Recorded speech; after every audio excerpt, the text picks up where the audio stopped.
या देवी सर्वभूतेषु माँ दुर्गा रूपेण संस्थिता नमस्तस्यै नमस्तस्यै नमस्तस्यै नमो नमः। जय माता दी। नमः पार्वती पति हर हर महादेव। प्रिय भक्तजनों, आप सभी को नवरात्रि व्रत की हार्दिक शुभकामनाएं। माता रानी की अपार कृपा सदैव आपके ऊपर बरसती रहे। कहा जाता है कि यदि कोई साधक नवरात्रि व्रत और पूजा पाठ पूरे विधि विधान से ना कर सके, लेकिन दुर्गा सप्तशती के पाठ को सुनता है, पढ़ता है, तो उसे माता रानी की असीम कृपा प्राप्त होती है और नवरात्रि व्रत का संपूर्ण फल प्राप्त होता है। तो आज मैं आपको सुनाने जा रही हूँ दुर्गा सप्तशती में अध्याय 3 और 4 की कथा। उम्मीद करती हूँ आपने हमारे चैनल पर दुर्गा सप्तशती का पाठ 1 और 2 की कथा को भी सुन लिया होगा। नित्य नियम से कथाओं को सुनने के लिए आप चैनल को सब्सक्राइब कीजिए और बगल में बनी घंटी को दबा लीजिए। यदि आप माता रानी के सच्चे भक्त हैं और दुर्गा सप्तशती के पाठ को पूर्ण रूप से सुन रहे हैं, तो कृपया चैनल को लाइक जरूर कीजिए और कमेंट बॉक्स में माता रानी का जयकारा जरूर लगाइए, क्योंकि आपका एक कमेंट हमें उत्साह प्रदान करता है। जगदम्बा के श्री अंगों की कांति उदय काल के सहस्त्र सूर्यों के समान है। वे लाल रंग की रेशमी साड़ी पहने हुए हैं। उनके गले में मुंडमाला शोभा पा रही है। दोनों स्तनों पर रक्त चंदन का लेप लगा है। वे अपने कर कमलों में जप मालिका, विद्या और अभय बर मुद्राएं धारण किए हुए हैं। 3 नेत्रों से सुशोभित मुखार बिंद की बड़ी शोभा हो रही है। उनकी मस्तक पर चंद्रमा के साथ ही रतन में मुकुट बंधा है और वे कमल के आसन पर विराजमान है। ऐसी देवी को मैं भक्ति पूर्वक प्रणाम करता हूँ। ऋषि कहते हैं, दैत्यों की सेना को इस प्रकार तहस नहस होते देख महादैत्य सेनापति चिक्षुर क्रोध में भरकर अंबिका देवी से युद्ध करने के लिए आगे बढ़ा। वह असुर रणभूमि में देवी के ऊपर इस प्रकार बाणों की वर्षा करने लगा, जैसे बादल मेरुगिरी के शिखर पर पानी की धार बरसा रहा हो। तब देवी ने अपने बाणों से उसके बाण समूह को अनायास ही काटकर उसके घोड़ों और सारथी को भी मार डाला। साथ ही उसके धनुष और अत्यंत ऊंची ध्वजा को भी तत्काल काट गिराया। धनुष कट जाने पर उसके अंगों को अपने बाणों से बींध डाला। धनुष, रथ, घोड़े और सारथी के नष्ट हो जाने पर वह असुर ढाल और तलवार लेकर देवी की ओर दौड़ा। उसने तीखी धार वाली तलवार से सिंह के मस्तक पर चोट करके देवी को भी बाईं भुजा में बड़े बेग से प्रहार किया। राजन, देवी की बाह पर पहुंचते ही वह तलवार टूट गई। फिर तो क्रोध से लाल आंखें करके उस राक्षस ने शूल हाथ में लिया और उसे उस महादैत्य ने भगवती भद्रकाली के ऊपर चलाया। वह शूल आकाश से गिरते हुए सूर्य मंडल की भांति अपने तेज से प्रज्वलित हो रहा था। उस शूल को अपनी ओर आते देख देवी ने भी शूल का प्रहार किया। उससे राक्षस के शूल के सैकड़ों टुकड़े हो गए। साथ ही महादैत्य चिक्षुर की भी धज्जियां उड़ गई। वह प्राणों से हाथ धो बैठा। महिषासुर के सेनापति उस महापराक्रमी चिक्षुर के मारे जाने पर देवताओं को पीड़ा देने वाला चामर हाथी पर चढ़कर आया।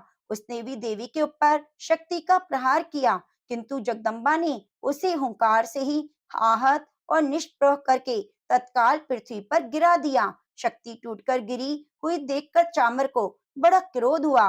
अब उसने शूल चलाया, किंतु देवी ने उसे भी अपने बाणों द्वारा काट डाला। इतने में ही देवी का सिंह उछलकर हाथी के मस्तक पर चढ़ बैठा। उस दैत्य के साथ खूब जोर लगाकर बाहु युद्ध करने लगा।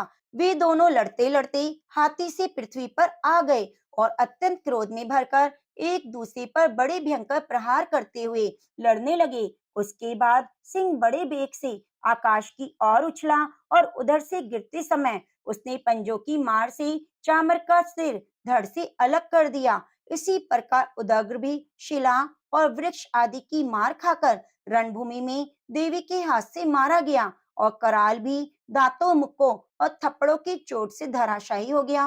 क्रोध में भरी हुई देवी ने गदा की चोट से उद्यत का कचूमर निकाल डाला। भिंडीपाल से वाशकल को और वाणों से ताम्र और अंधक को मौत के घाट उतार दिया। 3 नेत्रों वाली परमेश्वरी ने त्रिशूल से उग्राशय, उग्रवीर्य और महाहनु नामक दैत्यों को मार डाला। तलवार की चोट से विडाल के मस्तक को धड़ से काट गिराया। दुर्धुर और दुर्मुख इन दोनों को भी अपने वाणों से यमलोक में भेज दिया। इस प्रकार अपनी सेना का संहार होता देख महिषासुर ने भैंसे का रूप धारण करके देवी की गणों का त्रास देना आरंभ किया। किन्हीं को थुथुन से मारकर, किन्हीं के ऊपर खुरों का प्रहार करके, किन्हीं किन्हीं को पूंछ से चोट पहुंचाकर, कुछ को सिंगों से विदीर्ण करके, कुछ गणों को वेग से, किन्हीं को सिंहनाद से, कुछ को चक्कर देकर और कितनों को निश्वास वायु की झोंकों से धराशायी कर दिया। इस प्रकार गणों की सेना को गिराकर वह असुर महादेवी के सिंह को मारने के लिए झपटा। इससे जगदम्बा को बड़ा क्रोध हुआ। उधर महापराक्रमी महिषासुर भी क्रोध में भरकर धरती को खुरों से खोदने लगा और अपने सिंगों से ऊंचे ऊंचे पर्वतों को उठाकर फेंकने और गरजने लगा। उसके बेग से चक्कर देने के कारण पृथ्वी शुद्ध होकर फटने लगी। उसकी पूंछ से टकराकर समुद्र सब ओर से धरती को डुबोने लगा।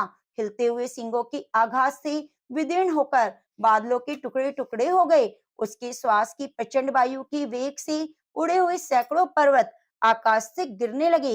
इस प्रकार क्रोध में भरे हुए उस महादैत्य को अपनी ओर आते देख चंडिका ने उसका वध करने के लिए महान क्रोध किया। उन्होंने पाश फेंककर उस महान असुर को बांध लिया। उस महासंग्राम में बंध जाने पर उसने भैंसे का रूप त्याग दिया और तत्काल सिंह के रूप में प्रकट हो गया। उस अवस्था में जगदम्बा जो ही उसका मस्तक काटने के लिए उद्यत हुई, तो ही वह खड्गधारी पुरुष के रूप में दिखाई देने लगा। तब देवी ने तुरंत ही बाणों की वर्षा करके ढाल और तलवार के साथ उस पुरुष को भी बींध डाला। इतने में ही वह महान गजराज के रूप में परिणित हो गया और अपनी सूंड से देवी के विशाल सिंह को खींचने और गरजने लगा। खींचते समय देवी ने तलवार से उसकी सूंड काट डाली। तब उस महादैत्य ने पुनः भैंसे का शरीर धारण कर लिया और पहले की ही भांति चराचर प्राणियों सहित तीनों लोकों को व्याकुल करने लगा। तब क्रोध में भरी हुई जगमाता चंडिका बारंबार उत्तम मधु का पान करने और लाल आंखें करके हंसने लगी। उधर वह बल और पराक्रम की मद से उन्मत्त हुआ राक्षस गरजने लगा। अपने सिंगों से चंडी के ऊपर पर्वतों को फेंकने लगा। उस समय देवी अपने बाणों के समूह से उसके फेंके हुए पर्वतों को चूर्ण करती हुई बोली। बोलते समय उनका मुख मधु के मद से लाल हो रहा था और वाणी लड़खड़ा रही थी। देवी ने कहा, ओ मूढ़, मैं जब तक मधु पीती हूँ तब तक तू क्षण भर के लिए खूब गरज ले। मेरे हाथ से यहीं तेरी मृत्यु हो जाने पर अब शीघ्र ही देवता भी गर्जना करेंगे। ऋषि कहते हैं, यूं कहकर देवी उछली और उस महादैत्य के ऊपर चढ़ गई।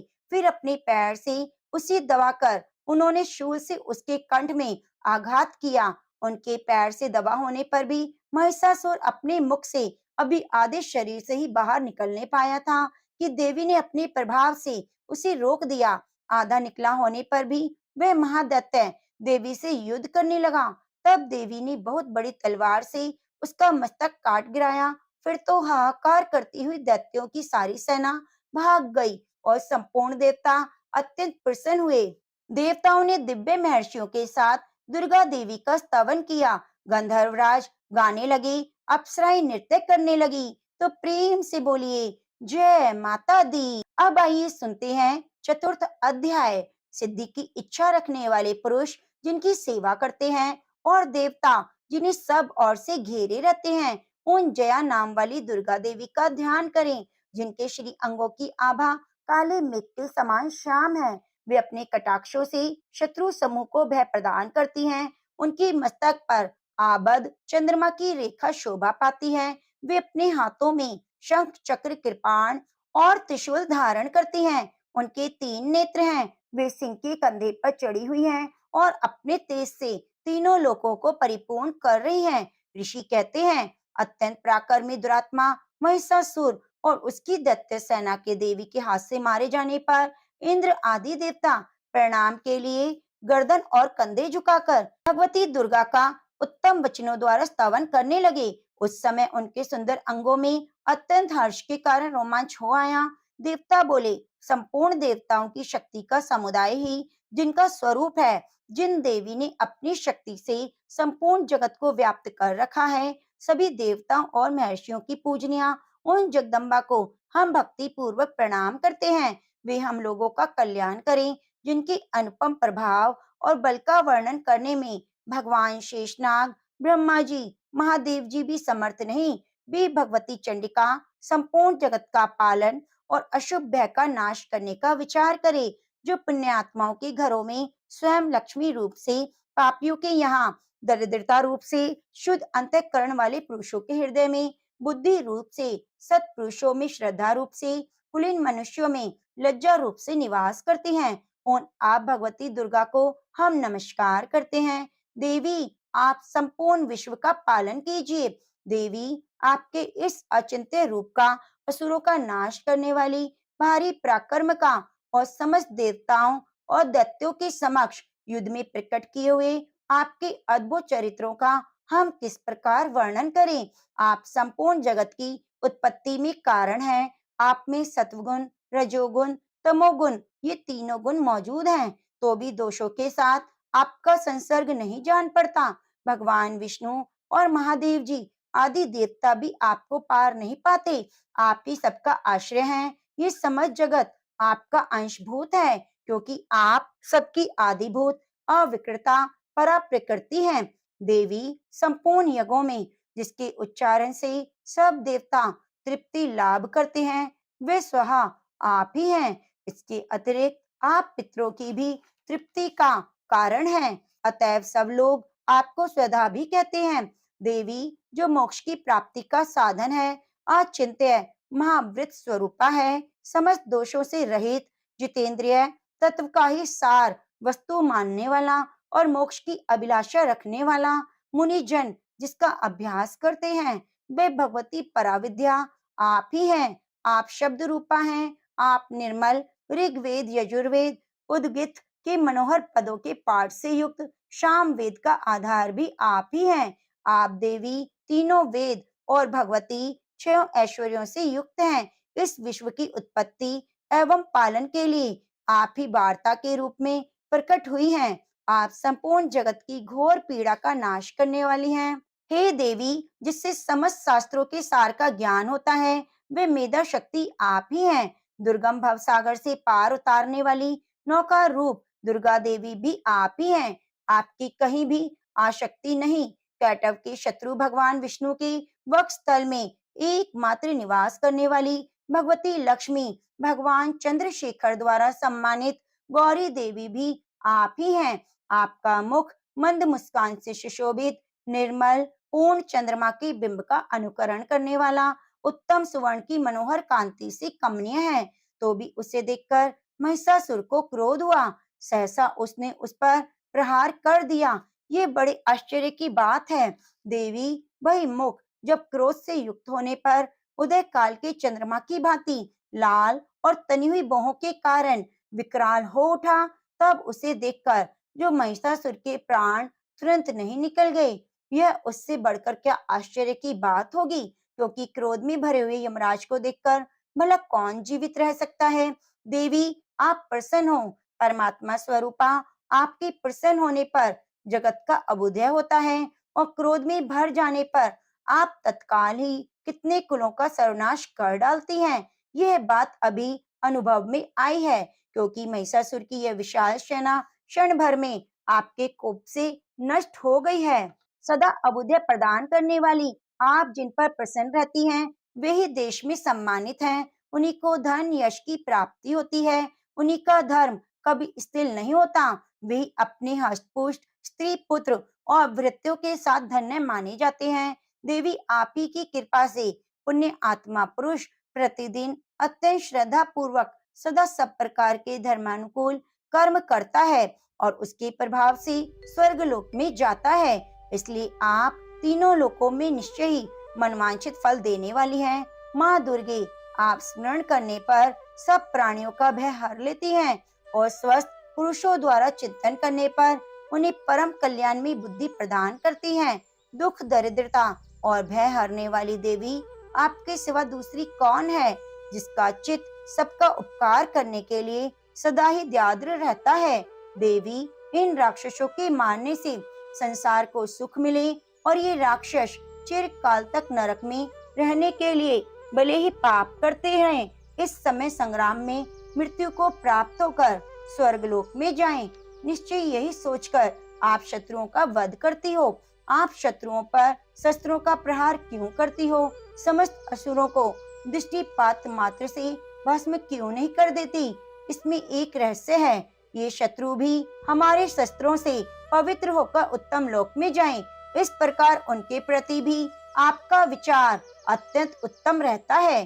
खड़ग के तेज पुंज की भयंकर दीप्ति से आपके त्रिशूल के अग्रभाग की घनीभूत प्रभा से चौंधिया कर जो असुरों की आंखें फूट नहीं गई, उसमें कारण यही था कि वे मनोहर रश्मियों से युक्त चंद्रमा के समान आनंद प्रदान करने वाले आपके सुंदर मुख का दर्शन करते थे।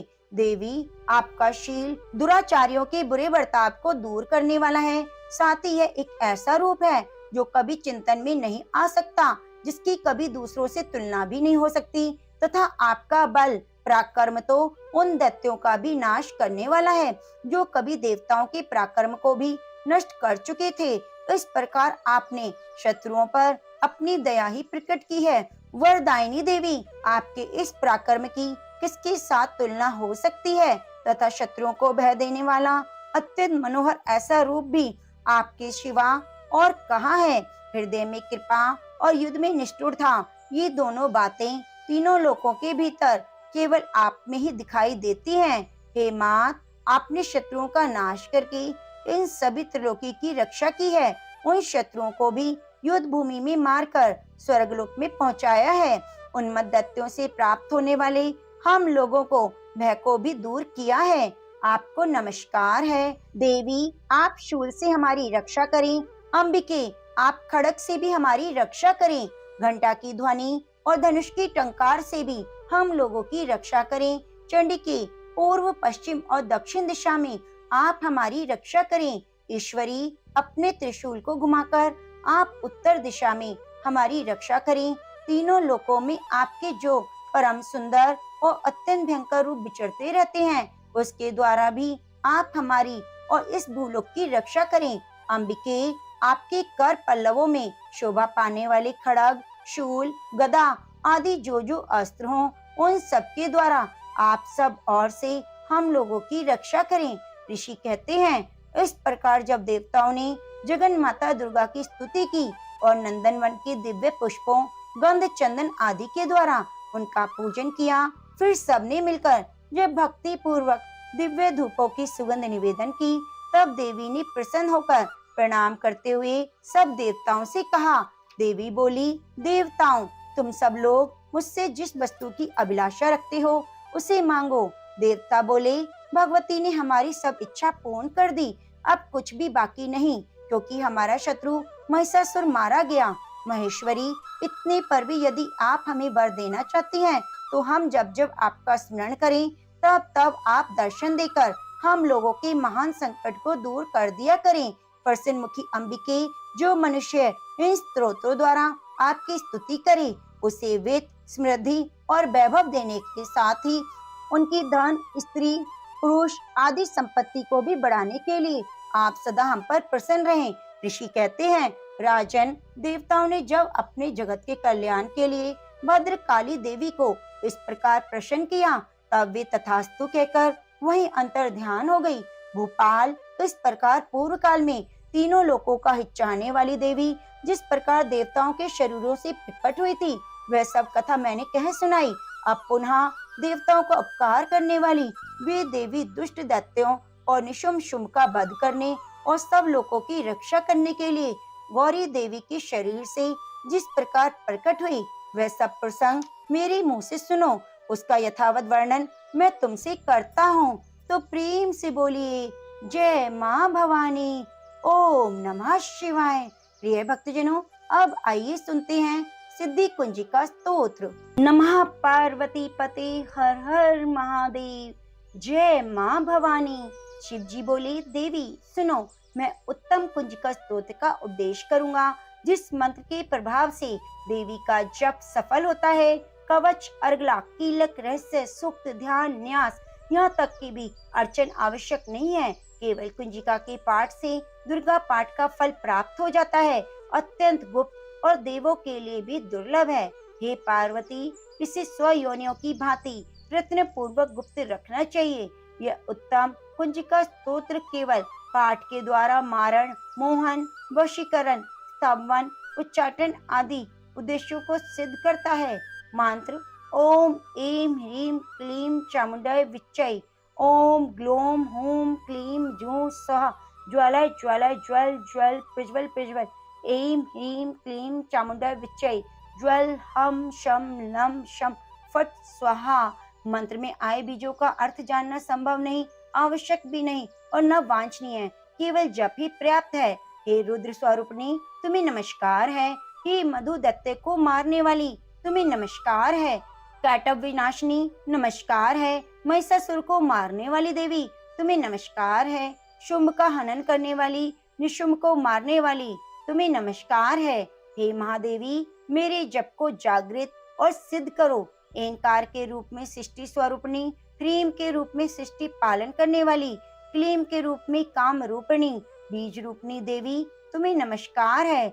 चामुंडा के रूप में चंड विनाशिनी और यकार के रूप में तुम वर देने वाली हो। विच्चय रूप में तुम नित्य ही अभय देती हो। तुम इस मंत्र को स्वरूप हो। धाम धीम धूम के रूप में धूर जटी, शिव की तुम पत्नी हो। बाम बीम बूम के रूप में तुम वाणी की अधीश्वरी हो। क्राम क्रीम क्रूम के रूप में कालिका देवी, शाम शीम शूम के रूप में मेरा कल्याण करो। हुम हुम हुंकार स्वरूपणी, जम जम जम नादिनी, भ्राम भ्रीम भ्रूम के रूप में कल्याणकारिणी भैरवी भवानी, तुम्हें बार बार प्रणाम है। अम कम चम टम तम पम यम शम भीम धूम एम भीम हम शम धिजाग्रम धिजाग्रम, इन सबको तोड़ो और दीप्त करो। करो स्वाहा। पाम पीम पूम के रूप में तुम पार्वती पूर्णा हो।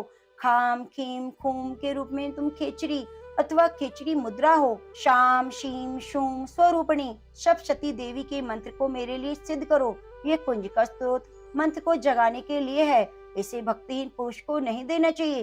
हे पार्वती, इसे गुप्त रखो। हे देवी, जो बिना कुंजिका की सप्तशती का पाठ करता है उसे उसी प्रकार सिद्धि नहीं मिलती जिस प्रकार वन में रोना निरर्थक है। जय माता दी, जय माँ भवानी। प्रिय भक्तजनों, माता रानी की कथा को सुनने के बाद क्षमा प्रार्थना हमें जरूर करनी चाहिए। तो आप सभी हाथ जोड़कर ध्यान लगाकर माता रानी से क्षमा प्रार्थना कीजिए। हे परमेश्वरी, मेरे द्वारा दिन रात सहस्त्रों अपराध होते रहते हैं, यह मेरा दास है, यूं समझकर मेरे उन अपराधों को तुम कृपा पूर्वक क्षमा करो। परमेश्वरी, मैं आवाहन नहीं जानती, विसर्जन करना भी नहीं जानती और पूजा करने का ढंग भी नहीं जानती। क्षमा करो देवी सुरेश्वरी। मैंने जो मंत्रहीन, क्रियाहीन, भक्तिहीन पूजन किया है वह सब आपकी कृपा से पूर्ण हो। सैकड़ों अपराध करके भी जो तुम्हारी शरण में जा जगदम्बा कहकर पुकारता है उसे वह गति प्राप्त होती है जो ब्रह्म आदि देवताओं के लिए भी सुलभ नहीं। जगदम्बिके, मैं अपराधी हूँ किंतु तुम्हारी शरण में आई हूँ। इस समय दया का पात्र हूँ, तुम जैसा चाहो वैसा करो। हे देवी परमेश्वरी, अज्ञान से, भूल से और बुद्धि भ्रांत होने के कारण मैंने जो न्यूनता और अधिकता कर दी हो वे सब क्षमा करो। प्रसन्न हो देवी सच्चिदानंद स्वरूपा परमेश्वरी, जगन माता कामेश्वरी, तुम प्रेम पूर्वक मेरी यह पूजा स्वीकार करो, मुझ पर प्रसन्न रहो। देवी सुरेश्वरी, तुम गोपनीय से भी गोपनीय वस्तु की रक्षा करने वाली हो।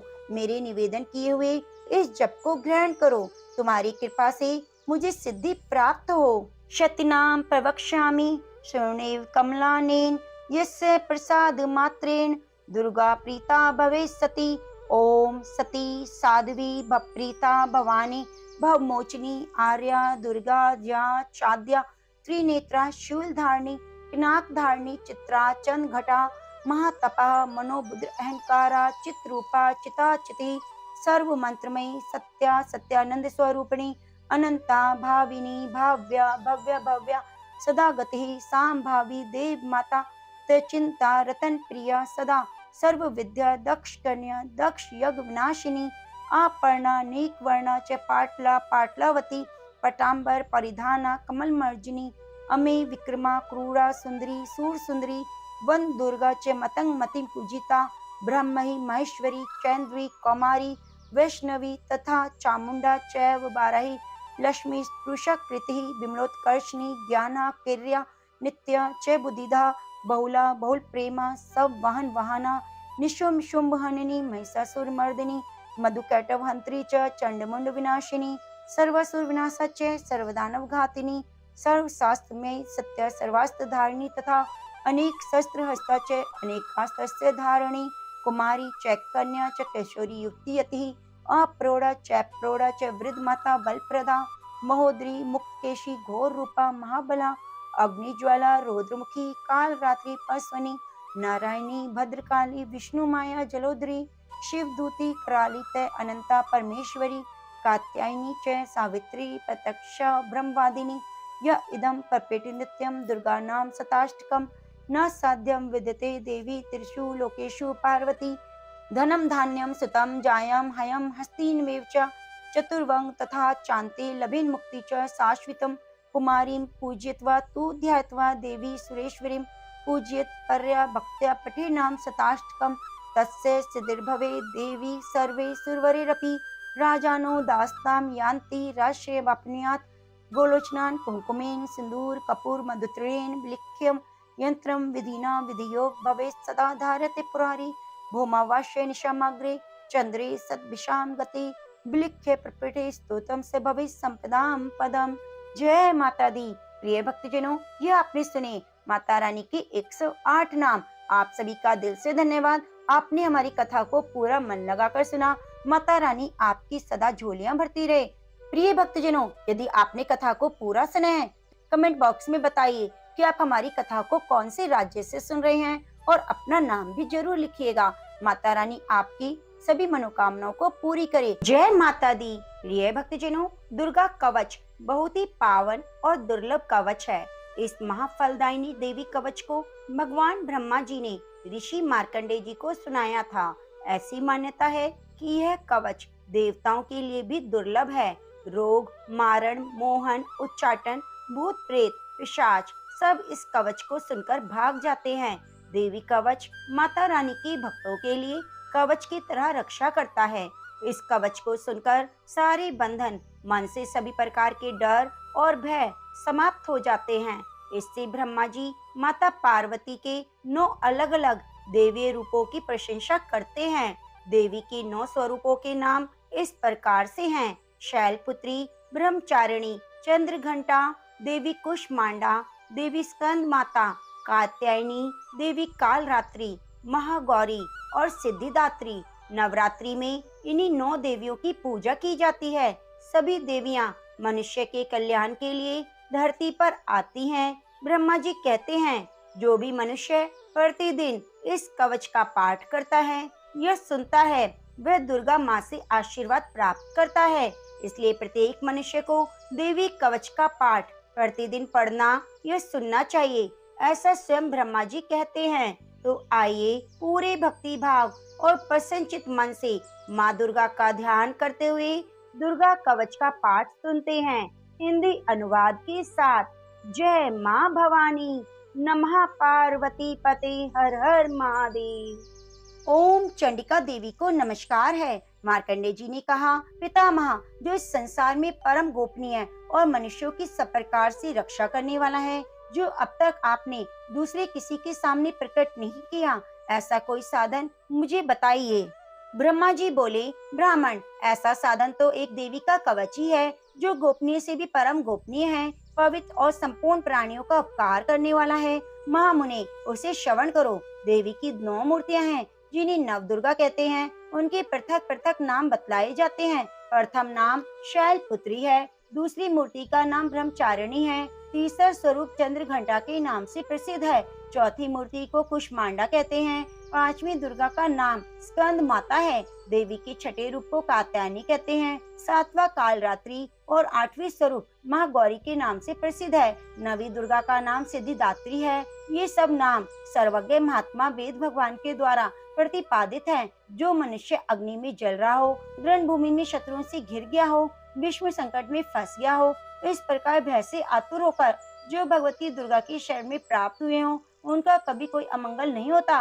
युद्ध के समय में संकट पड़ने पर भी उनके ऊपर कोई विपत्ति नहीं दिखाई देती। उन्हें शोक, दुख और भय की प्राप्ति नहीं होती। जिन्होंने भक्ति पूर्वक देवी का स्मरण किया है, उनका निश्चय ही अभुदय होता है। देवेश्वरी, जो तुम्हारा चिंतन करते हैं, उनकी तुम निसंदेह रक्षा करती हो। चामुंडा देवी प्रेत पर आरूढ़ होती है, 12 ही भैंसे पर सवारी करती है। ऐन्द्री का वाहन ऐरावत हाथी है। वैष्णवी देवी गरुड़ पर ही आसन जमाती है। महेश्वरी वृषभ पर आरूढ़ होती है। कौमारी का वाहन मयूर है। भगवान विष्णु की प्रियतमा लक्ष्मी देवी कमल के आसन पर विराजमान है और हाथों में कमल धारण किए हुए हैं। वृषभ पर आरूढ़ ईश्वरी देवी ने श्वेत रूप से धारण कर रखा है। ब्रह्मई देवी हंस पर बैठी है, इस प्रकार आभूषणों से विभूषित है। इस प्रकार ये सभी माताएं इस प्रकार योग शक्तियों से संपन्न है। इनके सिवा और भी बहुत सी देवियां हैं जो अनेक प्रकार के आभूषणों से, शोभाओं से युक्त हैं और रत्नों से सुशोभित हो रही हैं। ये संपूर्ण देवियां क्रोध में भरी हुई हैं और भक्तों की रक्षा के लिए रथ पर बैठी दिखाई देती हैं। ये शंख, चक्र, गदा, शक्ति, हल, मूषल, खेटक, कमर, परशु, पाश, कुंत और त्रिशूल एवं उत्तम शान धनुष आदि अस्त्र शस्त्र अपने हाथों में धारण करती हैं। दैत्यों के शरीर का नाश करना, भक्तों का अभयदान देना और देवताओं का कल्याण करना, यही उनकी इस शस्त्र धारण करने का उद्देश्य है।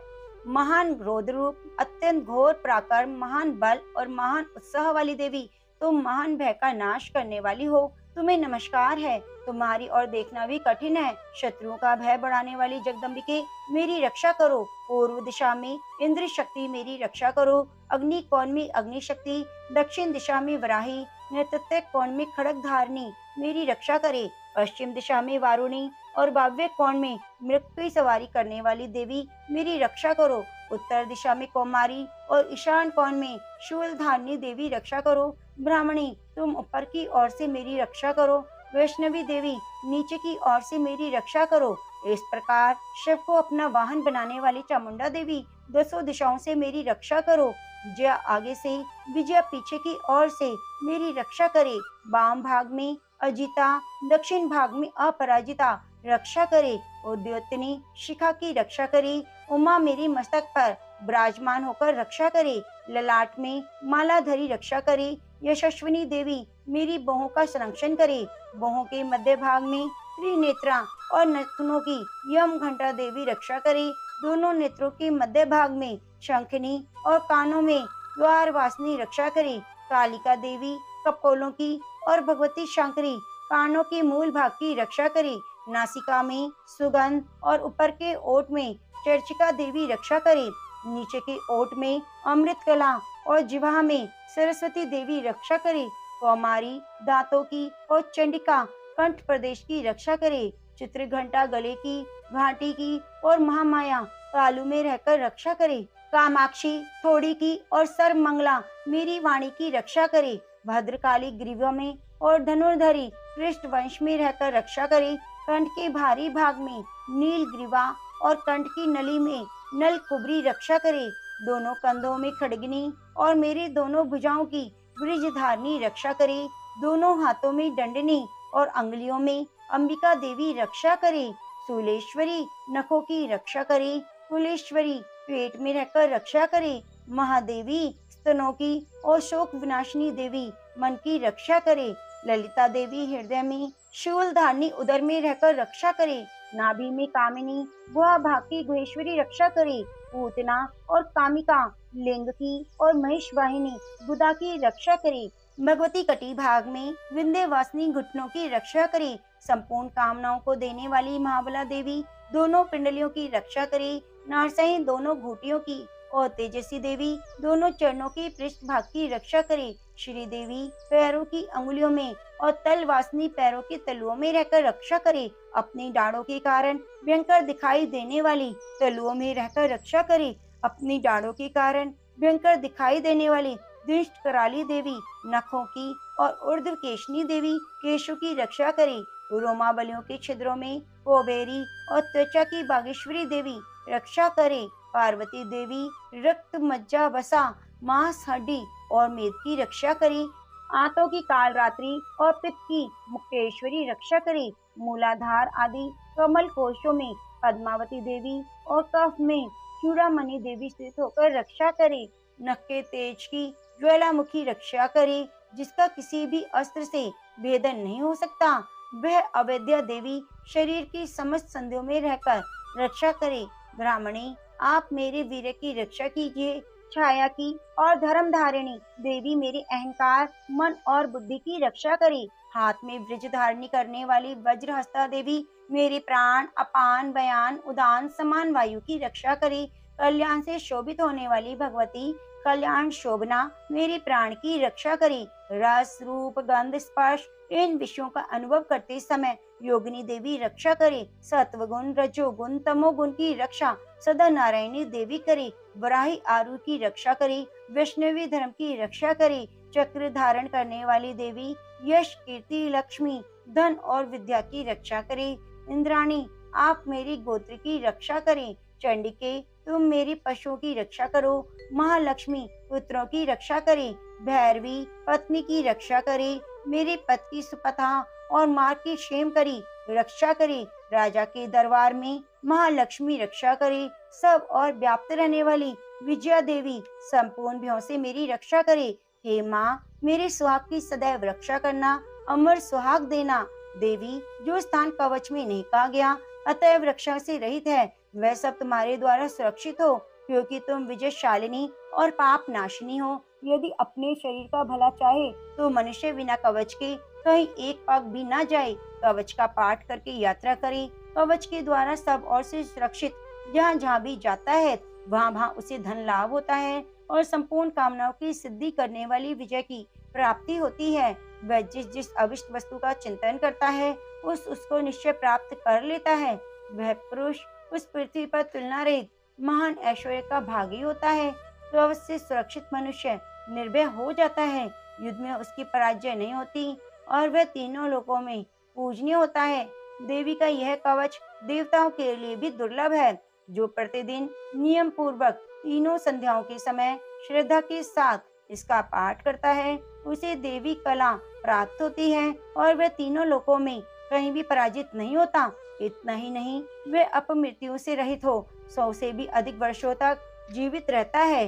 मकड़ी, चेचक, कोढ़ आदि संपूर्ण व्याधियां नष्ट हो जाती हैं। कनीर, भांग, अफीम, धतूरे आदि का स्थावर विष, सांप, बिच्छू आदि के काटने से चढ़ा हुआ जंगम विष, अहिफेन, तेल के संयोग आदि से बनने वाला कृत्रिम विष, वे सभी प्रकार के विष दूर हो जाते हैं। उनका कोई असर नहीं होता। इस पृथ्वी पर मारण, मोहन आदि जितने अभिचार के प्रयोग होते हैं, जितने मंत्र तंत्र होते हैं, वे सब कवच को हृदय में धारण करने पर मनुष्य को देखते ही नष्ट हो जाते हैं। यही नहीं, पृथ्वी पर विचरने वाले ग्राम देवता, आकाशचारी देव विशेष, जल के संबंधी प्रकट होने वाले गण, उपदेश मात्र से सिद्ध होने वाले निम्न कोटि के देवता, उनके जन्म के साथ प्रकट होने वाले देवता, कुल देवता, माला, डाकिनी, शाकिनी, अंतरिक्ष में विचरने वाले अत्यंत बलवती भयानक डाकिनियां, ग्रह, भूत, पिशाच, यक्ष, गंधर्व, राक्षस, ब्रह्म राक्षस, बेताल, कुष्मांड और भैरव आदि अनिष्टकारक देवता भी हृदय में कवच धारण किए रहने पर मनुष्य को देखते ही भाग जाते हैं। कवचधारी पुरुष को राजा से सम्मान वृद्धि प्राप्त होती है। वह कवच मनुष्य के तेज की बुद्धि वृद्धि करने वाला और उत्तम है। कवच का पाठ करने वाला पुरुष अपनी कीर्ति से विभूषित भूतल पर अपने सुयश के साथ साथ वृद्धि को प्राप्त होता है। जो पहले कवच का पाठ करके उसके बाद सप्तशती चंडी का पाठ करता है, उसकी जब तक वन, पर्वत और काननों सहित ये पृथ्वी टिकी है तब तक वहाँ पुत्र, पौत्र आदि संतान परंपरा बनी रहती है। फिर देह का अंत होने पर वह पुरुष भगवती महामाया के प्रसाद से उस नित्य परम पद को प्राप्त होता है जो देवताओं के लिए भी दुर्लभ है। वह सुंदर दिव्य रूप धारण करता है और कल्याण में शिव के साथ आनंद का भागी होता है। तो प्रेम से बोलिए जय माता दी।